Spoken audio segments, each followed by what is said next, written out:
हमारे साथ में प्रफुल्ल पटेल मौजूद हैं और अहम दिन है आज। राज्यसभा में महिला आरक्षण का बिल है। प्रफुल्ल जी, आपसे मेरा पहला सवाल है कि राज्यसभा महिला आरक्षण का बिल है, आप खुद भी सांसद हैं, लंबा आपको अनुभव है, क्या आपकी राय इस महिला आरक्षण बिल के बारे में, और ये जो 2029 में लागू होने की बात है जिसको लेकर के बहुत सवाल उठाए जा रहे हैं, उस पर क्या सोचना है आपका? नहीं, आज ऐतिहासिक दिन है कि राज्यसभा में महिला आरक्षण बिल पारित होने जा रहा है और जब पारित होगा तो इस देश का कानून बन जाएगा। संविधान में बदलाव, कॉन्स्टिट्यूशन अमेंडमेंट है और मैं समझता हूँ कि ये बिल का सभी ने स्वागत करना चाहिए।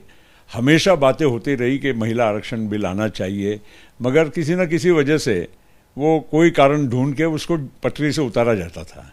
और इस बार मोदी जी ने बहुत बाखूबी से ये तय किया है कि भाई देखिए, महिला आरक्षण की बात हम करते हैं तो कब तक ये करते रहेंगे, इसको पारित करना चाहिए और इसमें जो भी भविष्य में कोई संशोधन करना होगा शुरुआत तो करें, नहीं तो शुरुआत भी नहीं हो रही है। इतने सालों से ये 96 में आया पहली बार देवेगौड़ा जी के समय पर, और आज सोचिए ना, 96 से अभी तक 27-28 साल हो गए।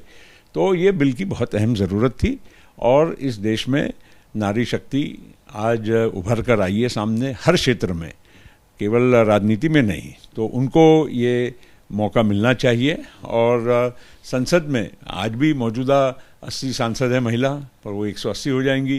तो ये एक बदलते हुए चेहरा। बड़ी बात कही आपने कि बार बार पटरी से उतरता रहा है बिल।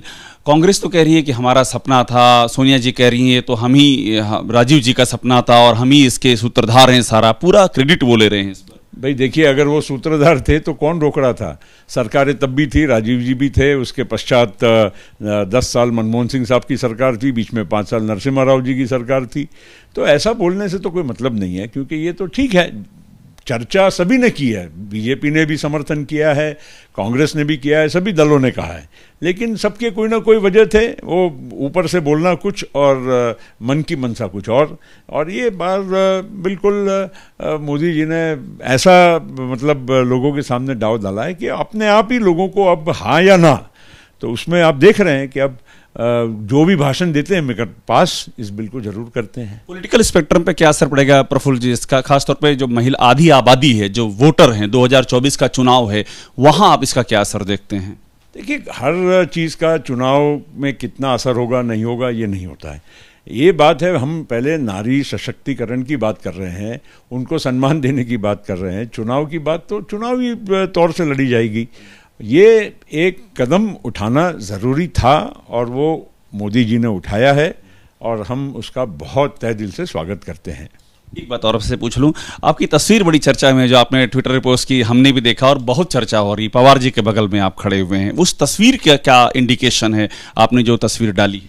भाई देखिए, पवार साहब के साथ कितने वर्षों का रिश्ता रहा है।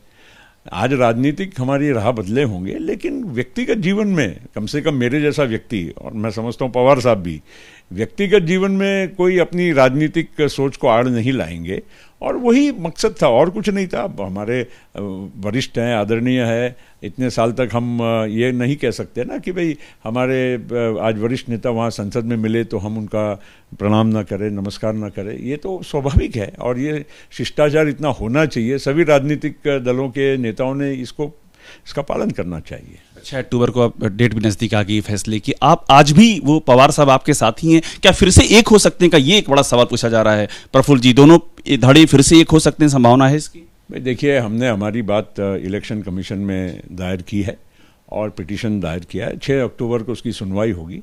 सुनवाई के बाद सब बातें, पहलू स्पष्ट हो जाएंगे और इसमें हमारा जहाँ तक सवाल है, हमको लगता है कि हमारी बाजू बिल्कुल जमा है, और क्योंकि विधायक हमारे साथ हैं, वर्कर्स बहुत बड़ी पैमाने में हमारे साथ हैं और हमारी पार्टी की मान्यता आज की तारीख में महाराष्ट्र और नागालैंड में है।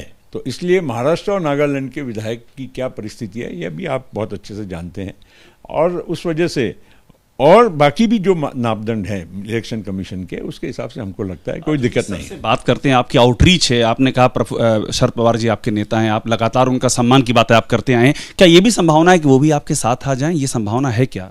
भाई देखिए, हमारे साहब अगर अपना विचार बदले तो उसमें तो कोई विषय ही नहीं है, पर हमने हमारी जो भूमिका है उसमें हमको आगे जाना है।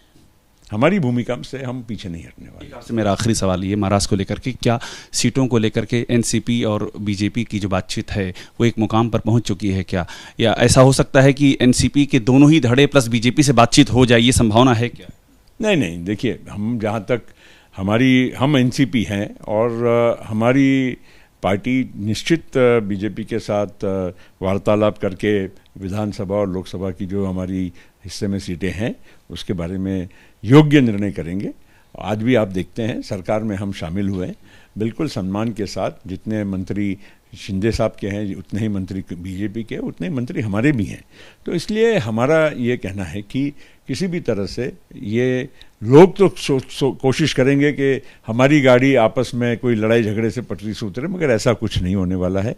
ये केवल सपने रह जाएंगे। आप देखेंगे कि बहुत सशक्त तरीके से महाराष्ट्र में बीजेपी के और शिंदे साहब के और हमारे संयुक्त नेतृत्व में जो चुनाव होंगे उसमें शानदार जीत होगी। बार बार ये अजीत पवार को मुख्यमंत्री की बात आप जब कहते हैं तो उसको लेकर बड़ी चर्चा होती है कि आपके जहन में क्या कुछ फॉरवर्ड प्लानिंग है या कुछ ऐसा होने जा रहा है? देखिए, अजीत पवार साहब मुख्यमंत्री कभी हो सकते हैं योग्यता के आधार पर, अनुभव और लंबा उनका जो राजकीय कार्यकाल रहा है, इसलिए ठीक है, स्वाभाविक है। मगर आज तो वो जगह खाली नहीं है, वहाँ एकनाथ शिंदे साहब विराजमान है और हम उनके अलायंस में हमने पूरी सोच समझ के उनके साथ भागीदारी की है। इसलिए कोई आज हमारे को कोई ये बारे में अजीत पवार को मुख्यमंत्री बनाने की बात बिल्कुल हमारे चर्चा में नहीं है। एक आखिरी, आज राहुल गांधी कुलियों के बीच पहुंच गए आनंद विहार पर, उन्होंने बाकायदा एक बक्सा उठाया, कुली की ड्रेस पहनी। तो ये जो राहुल गांधी की आउटरीच है, ये का कुछ आप लोगों को खतरा पैदा करती है किसी तरह का, जिस तरह से लोगों के बीच जा रहे हैं, मिल रहे हैं? ऐसा है, राहुल गांधी आज ये सब दिखावा कर रहे हैं। नरेंद्र मोदी जी जीवन की शुरुआत गरीबी से, गांव-गांव में घूमकर, बसों में घूमकर, लोगों के घर खाना खाकर, मांग कर, इस तरह से अपना जीवन का इतना लंबा सफर उनका है।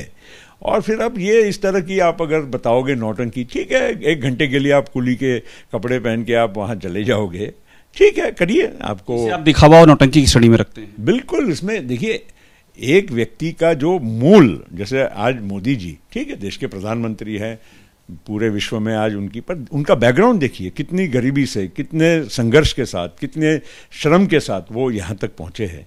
और इसलिए आज खाली दिखावा ढोंग करने से आपको उनका मुकाबला करना इतना आसान नहीं हुआ है। तो शुक्रिया बात करने की। प्रफुल्ल पटेल हैं अपनी बात कहते हुए और स्वागत कर रहे हैं महिला आरक्षण का, और ये भी कह रहे हैं कि नरेंद्र मोदी जो हैं वो संघर्षों से आगे बढ़े हैं और आगे के लिए कह रहे हैं कि रिश्ता बना रहेगा। कैमरामैन राजेश के साथ अभिषेक उपाध्याय, एबीपी न्यूज, दिल्ली।